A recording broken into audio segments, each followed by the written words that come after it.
All right, hello, cheers, Kevin here, and welcome back to Minecraft Agoraphobia. And yeah, we are here in our base. There was not an episode on Monday. I apologize for that. The reason is not for lack of recording a bunch of stuff. I recorded a bunch of stuff, and I ended up with, a 4-hour episode that it just couldn't seem to make interesting enough to feel like I could justify wasting 4 hours of your time.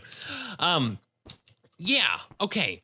So let me kind of talk through where we're at right now. So there are a bunch of projects that we would like to continue working on or expand on, like the inventory system, or there's one program in particular that I would like to write, and it has to do with transferring files in and out of the game. I want to write a Git client, not a full Git client, inside the game, so that when we go ahead and we spend a bunch of time outside of the game writing some code, we push it up and discover, oh, there's a one-line tiny typo, and we fix it in the game, we can actually push up those changes to our GitHub repository. I have a thought of how to do that, but can't do it quite yet.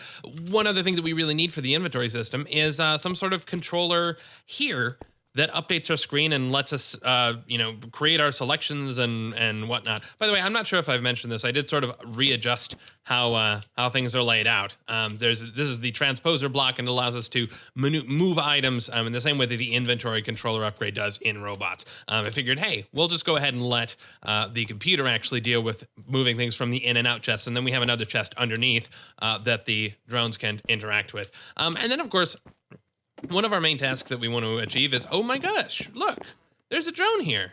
It's just sort of lying around. I wonder if it happens to have a chunk loader upgrade. That would certainly be convenient. Save us the whole problem of not being able to get any Eyes of Ender. Yeah, that'd be nice. And then we could build some sort of thing with this such that we could send it through the nether, have it build us a little kind of surrounded cave so that we can safely walk through without being outdoors. That sounds like a brilliant plan. But to tackle all of these, and this is kind of the problem with stuff that is very software heavy, is we go, okay, we kind of need some tooling to support this.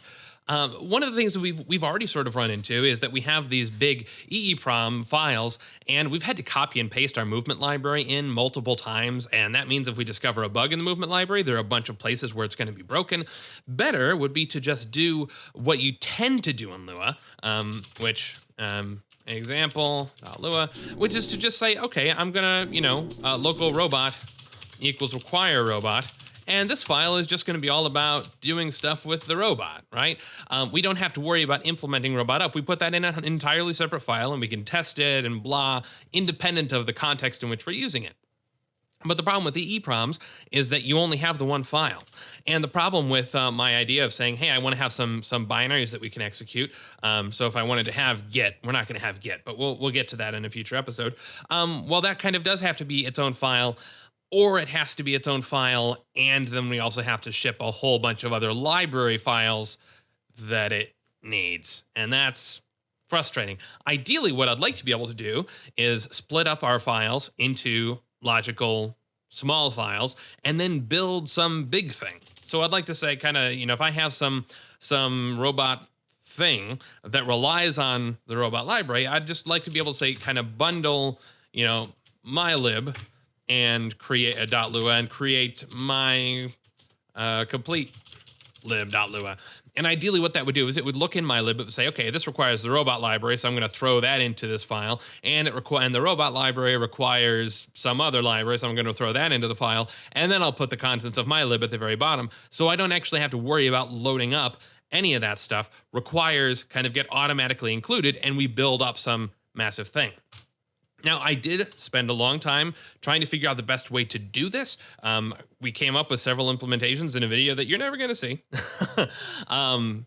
And they worked outside of OpenOS, and then they tended not to work inside OpenOS because I think it was just a matter of running out of memory or processes that ended up taking too long. But we have a solution in mind that should work. Let's jump over into the Linux environment and start developing it. Okay, so here we are in Linux land, and we'll go ahead and open up our project folder. And what I would like to do is create a folder called bin, and this is going to hold files that we want to be able to run as sort of binary commands. So this is the way that in OpenOS all of this stuff works. You have to list files, you type ls. Well, that's actually just finding a file called ls.lua and running it. So we will do kind of this. We'll take the same approach. I'm going to create something called bundle.lua, and as I said, let's document our usage, right? So the usage inside OpenOS is going to be bundle input.lua and output.lua. And actually, you know what? I kind of feel like we shouldn't even have to bother saying .lua, right? Because why? There's no reason. We can just assume. We can infer that that's the case. Let's create, well, yeah, I'm going to create an example here called input.lua, and let's imagine what that looks like. Let's say print hello world as being the simple thing. Now, because we want this in theory to run inside and outside OpenOS, we'll have to look at two usages. Inside OpenOS, it's going to look like this. Inside Linux, it's going to look something like, well, Unix. It's going to look something like Lua, bundle.lua, input, output. And this is just going to run things the exact same way. Because the way that OpenOS works is when it tries to find a command, it just goes ahead and automatically tries to find a .lua file and run it as a Lua file. Linux doesn't assume that everything is a Lua file, so we have to say, hey, use Lua to run this file, and then we'll pass in those arguments. Okay?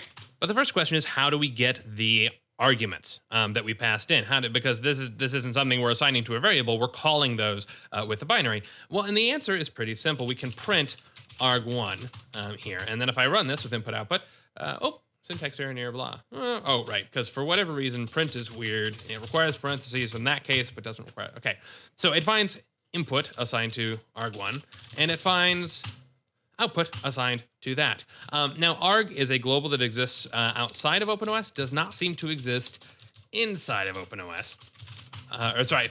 Yes. No. Okay, it doesn't like that. What I can do instead is just say local arg equals ...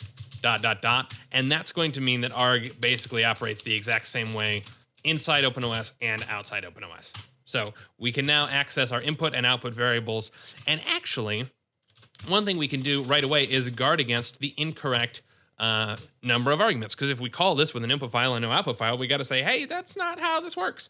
So let's do that. We'll say if the length of arg is not equal to 2, then we will print usage bundle input output, and then we will return 1. So we're returning, hey, 1 is an error code. If you return 0, that means, hey, this thing is done and we succeeded. If you return 1, that means, oh, there's a problem. Well, I mean, if you return anything other than 0, it means there's a problem. Okay, let's print all good, we can continue. And we'll test here. If I just run this without any arguments, it says, hey, this is how you use me. If I run it with the arguments, all good, we can continue. All right, so let's continue. So what are we going to do? We are just going to, as we said, we're going to write the contents of the input file into the output file. So we can do that with the IO library. So I'm going to say, let's say input equals IO open, and that's going to be arg1. So the first thing is the input, except we're also going to add on a .lua to it because we're inferring that. And then we'll say output equals IO. Well, we got to put locals around these. IO open, it's not colon open, it's IO open like that. There we go. arg2, Lua. And now the way that we can copy stuff is we can just say output write. And actually, before we do that, if we open things, by default, they're read-only. We have to pass this W as a second argument to say, hey, I want this open for writing, please. So we could say output write, and then we'll say input read. And to read, we can actually tell it how much we want to read from the file. So I could say read a line. I can also say star all. And that's what I'm going to do. I'm going to say go ahead and read everything. And yeah, And then we should be able to say input close and output close. And let's run that and see what happens. We get no output, which is kind of what we expect. But if I refresh our tree here, there is an output file, and it has all the contents of input. So hooray for that. So that's fair enough in the simple case. But now I've made our case more complicated. Now we're requiring foo and bar. And not only that, foo also requires bar. And then it returns foo bar. And bar is simple as well. But you can see how now we've got to worry about figuring out all of these requirements and figuring out all of the places where external files are required so that we can build all of this together. Now, the first thing that we're going to do is just write a function that goes through, reads all of those files, and finds the files that they require, finds all of those require statements so that we can get a list of all of them. Now, one of the benefits here is this also means that we can avoid duplicate includes, right? So if input requires bar and foo require bar, there's no reason we have to include bar twice. We can include it in one place and say, hey, when you were looking for the contents of bar, here's where it is, both of you. We don't have to paste the stuff in multiple times. So let's go ahead and write a function called getDependencies. The naive way to think about this is we might say, okay, we will say, find, I don't know, all require statements in file equals something. And then we'd say, okay, so for each of those require statements, we would build, for dependency in all require statements in file, do, and then we would say something like get dependencies in that dependency until there's no more. The problem with that is that if we do this sort of in this recursive way, that means that this has to. So if we start with this input file, then we have to hang around waiting to gather all these up, and we'll go down and say, okay, we'll look at your dependency. What do they require? And then they have to hang on to this whole function context before they can come up the tree. If we do something different, called tail call recursion, which is fancy and whatnot, then we don't have to wait around. We could say, all right, I've done all of the work that I need to in this function, and we're going to return the result of calling another function. And that allows Lua to be a little more optimized about how we do stuff. So what I'm going to do is instead of writing this in the way that we might expect to saying, I just want to find all the dependencies in this file, what I'm going to do is I'm going to say, I want to get dependencies, and I'm going to give it a list of paths that it should be looking for dependencies in. And then I'm going to give it a list of dependencies that it's already found. And the idea with this function, let's imagine how we call this first. So we've got input, blah, blah, blah. We don't need to worry too much about it. We'll kind of ignore that step for the moment. The first time we call this, we'll say get dependencies. Wow. Get dependencies, and we will give it just arg1.lua. Say here, it's the path that you're supposed to look at, it's just this one file. And the dependencies that we found, none of them. Okay? So what are the results? What are all of the things that are depended upon from input.lua? Well, if we think about how this is going to work, what we'll first do is, well, let's think about the easy case. Let's imagine that there are no paths for us to look at. So we'll say if paths, if the length of paths equals 0, then return dependencies. Because dependencies is the variable that's, here are all the dependencies I know about so far. And we say, okay, well, if you've got no more files for me to look at, then, hey, I found them. Congratulations. If not, then there's something in paths, so we're going to go ahead and look at the first file. So I'm going to say local file equals, and we could say table remove paths 1. What that's going to do is it's going to remove the first item from paths, and then it's going to return it for us. So we strip it out, but then we also get it returned back to us. And in fact, instead of that's going to give us the path, we actually want the file. So we'll say IO open, and we're just going to open this for reading. Now, the next thing that we have to do is actually find all of the dependencies in this one file. So we're going to say for, let's call it name. So what we're looking for is a string like this that looks like It could look like require foo. It could also look like require foo. Either of those would be valid. So what we'll have to do is look at. Well, actually, we have to read the file first. Well, let's go ahead and say file read all. Whoops, all.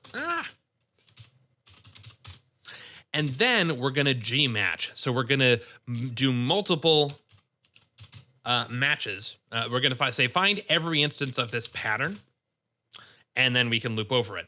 So the pattern is going to be require, and then an open parenthesis, and we have to escape this open parenthesis because of the way that capture groups work. So that's a special character in patterns.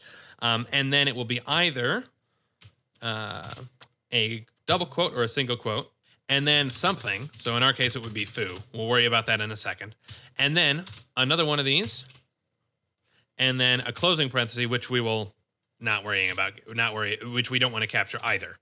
So then we'll say for name in everything that we found in this file.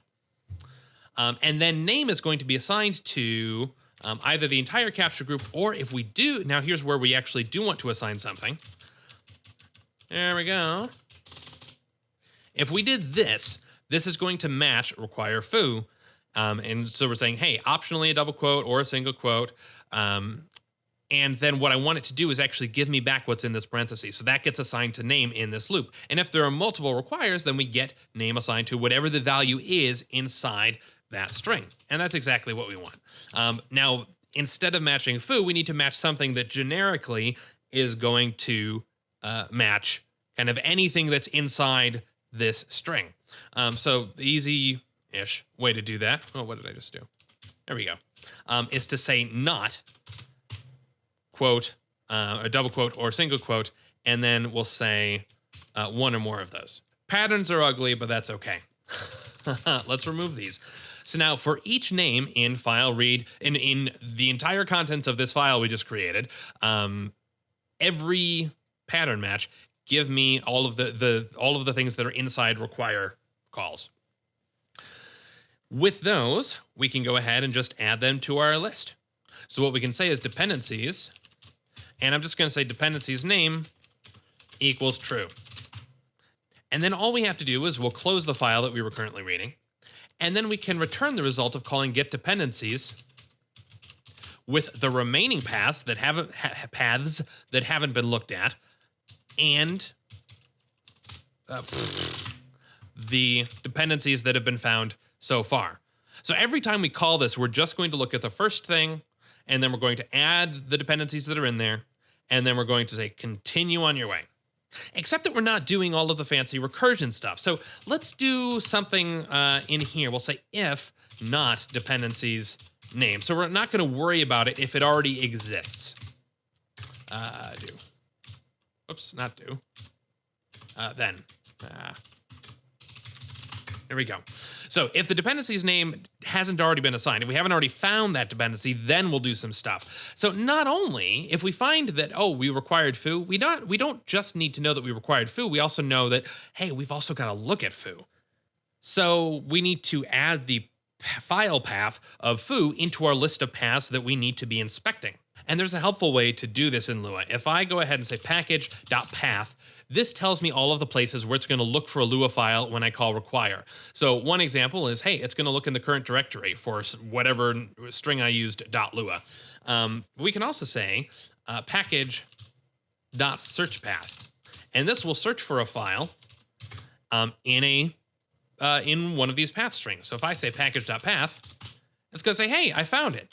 But if I look for something else, it's going to say, hey, I didn't find this file, I didn't find this file, I didn't find this file, I didn't find this file, I didn't find this file. The convenient thing, though, is that if we assume that all of these require statements are valid, we can go ahead and have it give us the exact path where whatever was in that require is. So we actually get the file name out from it. So we'll go ahead and use that. So let's say local path equals package.searchPath for that name in package.path. Well, not page, path. Okay? So then instead of actually assigning dependencies name to true, which is fine, it gives us a starting point, we're actually going to give it the path because I know that it's something I'm going to want to know later. What this will eventually build up is a table that says, hey, foo is in this foo.lua file, but, open, I don't know, if we required robot is in, librobot.lua or whatever. We'll have this list, and then when we go to actually build our file, our master file, then we're all set. We already have the paths to look at, so we don't have to do it twice. Then the other thing that we got to do is say table insert into paths path. So that may be a little complicated, but this should be good to go. So let's say local deps equals get dependency arg1 lua, and then let me print out deps1 and deps2. Actually, no, let's just say for for pairs. Let's see. For name path in pairs of deps, do print name colon path. Because then we can at least check that it's finding all of the dependencies. So if we go ahead and run this again, with the arguments. Yep, cat input output. And we'll ignore the cat output for right now. Nope. Calling open on bad self string expected got table. Whoops. Oh, no, I'm sorry. That's me using the colon versus dot again. There we go. Table remove paths 1. Okay, run that.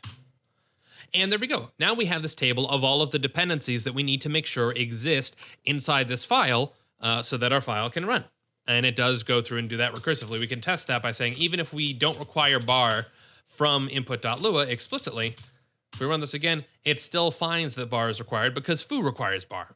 So what this is giving us is a description of saying, hey, if you want to be able to carry this all on your own, if you want to be able to throw this somewhere else, these are all of the files that you're going to need to include and provide and make available so that we can get access to them. So our get dependencies function seems to work just fine.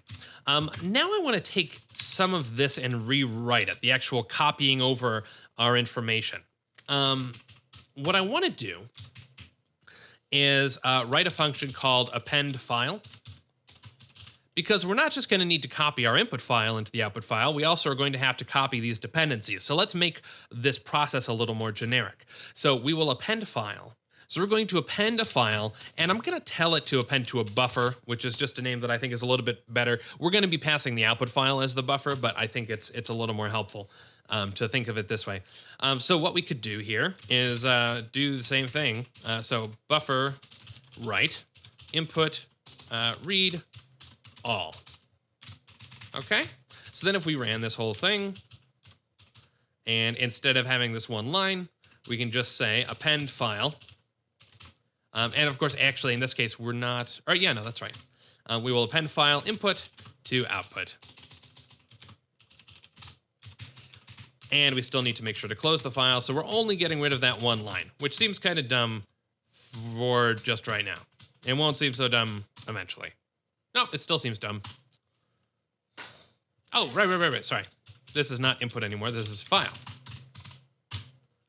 Okay, so our code still works. We're not using get dependencies yet, and we've moved this append file function for no particular reason, but this is now a place where we can sort of expand on what we want to do. And actually, so one thing that we could do is we could say, hey, let's replace all of these require statements with some mechanism. Let's imagine that we had some sort of cache somewhere that has all of the values of our dependencies already done for us. Well, then instead of requiring the thing, we can just say, hey, go look up that value. So that's exactly what we're going to assume we can do. So instead of saying, if I say local foo equals require foo, I would like to replace that to look like local foo equals bundle foo. Okay? Well, we can do that with not gmatch, but gsub, global substitute. So I'll say gsub. And I'm going to use the exact same pattern, but we will extract that into a variable shortly. Now with gsub, you can give it, I can say, hey, I want to replace every A character with a Z character, but you can also give it the pattern and then a function, which it will call with what it captured, and then you can return stuff from there. So that's what we're going to do. Actually, I'm just going to call this require pattern, and then we'll pull this out and make that a require pattern. We'll put that up as a variable for us to use. So I'm going to say replace any instance of require pattern with the result of calling this function, which is going to get the name. And we need an extra closing parenthesis there. So let's assume that name exists. Well, we already know exactly what we're going to return. We're going to return bundle whoops, that, whoops,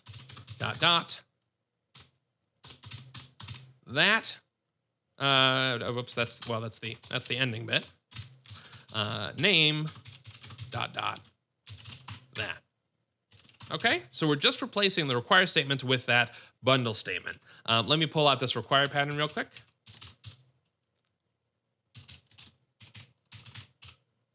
And we'll say local require pattern equals this. And got to make sure to push this back in here. Now, if we run this, let's see if this works. Nope, unexpected symbol near bundle. Oh, sorry, we need to return it. There we go. Okay, so this almost works. It doesn't quite work. Local foo equals bundle foo instead of require. The other thing is that we're actually writing out a 1 here, and the reason for that is that gsub actually returns multiple things. It returns not just the replaced string, but it returns the quantity of times that it replaced stuff. I think we may be actually able to hack around that by just concatenating an empty string, because then it will force it to not capture everything. There we go. Yeah. I mean, that's a little cheaty, but it saves us having to write a temporary variable, so that's nice. Yeah, okay, so cool. We've now swapped out require for bundle foo, but what does it have to do with the dependencies, and how does this really help us? So, okay, clearly we are missing something, because if we run this code, it's not even, I mean, bundle is going to fail. If we, in fact, let's just try and run it. If we do that, it's going to say, I don't know what bundle is. So, okay, bear with me. Let's go ahead and write some stuff to our output file before we append anything. I'm going to say buffer write, and I'm going to use these. This is a way of doing multi-line strings. I'm going to say a bundle equals this. It's an empty object. Now it's good, or buffer. What? Oh, sorry. Output dot write. A bundle equals an empty object. Okay, so we get hello world, and then we get nil and nil because it wasn't able to find foo and bar. If we look at what the generated output is, now we have bundle is an empty object, and then we say local foo is bundle foo, and then it tries to print foo and bar. Oh, actually, I forgot we removed require bar. Yeah, because we were testing some stuff. So that's, I guess, some of the work done, but that's not all of the work done. If we call foo and it doesn't exist, well, what do we need to do? Well, we need to run the contents of that foo file to figure out what the return value is so that we can assign it to whoever the calling person wants to assign it to. Yeah. Now, we can do this with a thing called set meta table. So we're going to say set meta table. Let me, just to make this a little easier, well, I'm going to write this outside and then we'll paste it into the string. Set meta table. Bundle, and then you can pass it an object that sort of defines how this, you can pass it a table rather, that sort of defines how our table is going to work. And one thing that I can do is I can give it an underscore index. I'm going to say this is going to equal a function that gets past yourself and then the key that I happen to be looking for. And the really special thing about this is that this is going to be called whenever somebody tries to find something in bundle and it doesn't yet exist. Okay, so if we tried to call bundle food, that doesn't exist. So we're going to go ahead and run this index function, and we're going to pass it the bundle table as the key, and or as self, and then we're going to pass in foo as the key. We go say, okay, so someone was looking for foo. Now I have to figure out what to do about that, and perhaps I can even compute it for you on the fly and give you back an answer. So let's do exactly that. Let's assume that we have something called defs. This is going to be the definitions for all of these libraries. We'll have to worry about that in a second. Let's check first if self defs key. So if someone's looking for foo, do we have a definition for foo? Do we have a way to define it? If so, then we can do some cool stuff. Local result equals self defs key, the result of calling this definition function. So assuming that so that's going to take all of the code for foo, it's going to run it, and it's going to say, oh yeah, foo returned this, and we're going to put that in the result. Now, we can also say self key equals the result. So if anyone else comes looking for foo, well, it's already in the table, so you don't need to call this function again. It's now going to be something that's defined. And then we can just go ahead and return the result. Okay? So I'm going to copy this code and put that in here as well. So now this is what we're generating. We have local foo, local bar, blah, blah, blah, blah, blah. The problem is we don't have self defs at all. And in fact, we can change our bundle definition real quick to just say it's got defs. Okay, so now we're saying bundle is a table that has a defs table, a definitions table that is empty. If somebody tries to call bundle and says, hey, give me a foo, it's going to say, hey, do I have a definition for foo? If so, I am going to run that definition and assign it and then return the result. Cool, fair enough.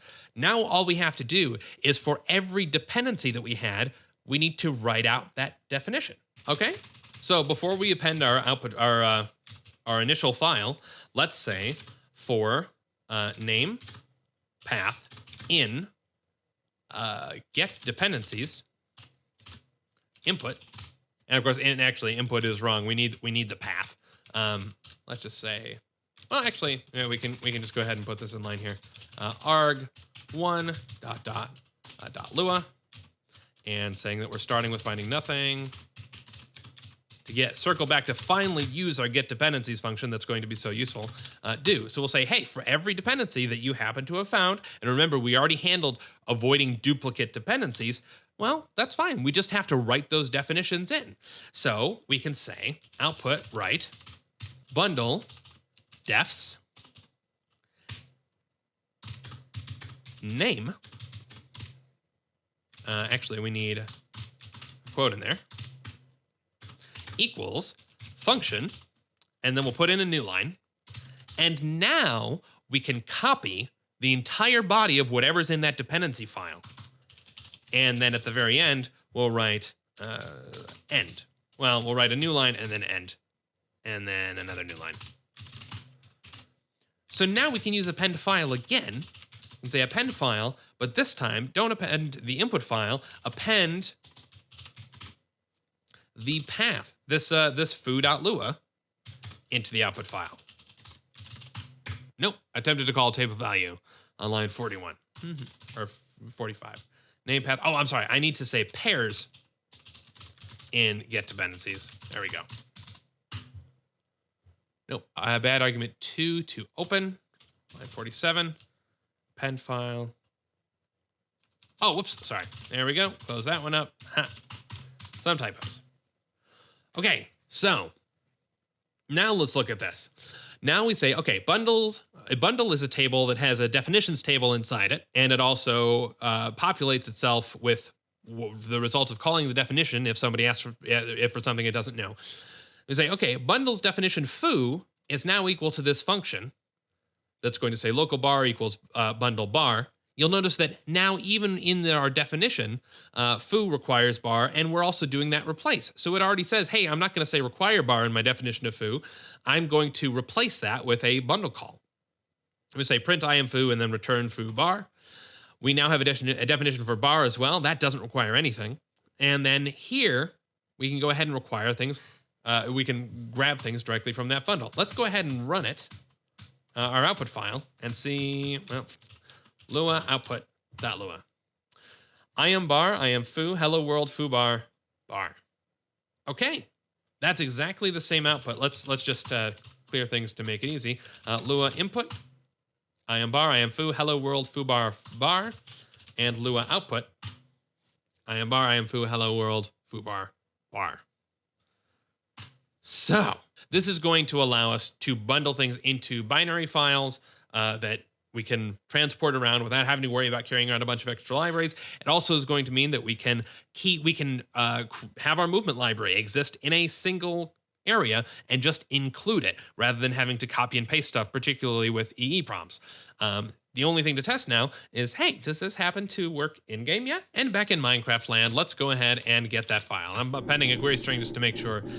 Okay, so let's create an input.lua, and I'm going to say print hello world, and then print require foo,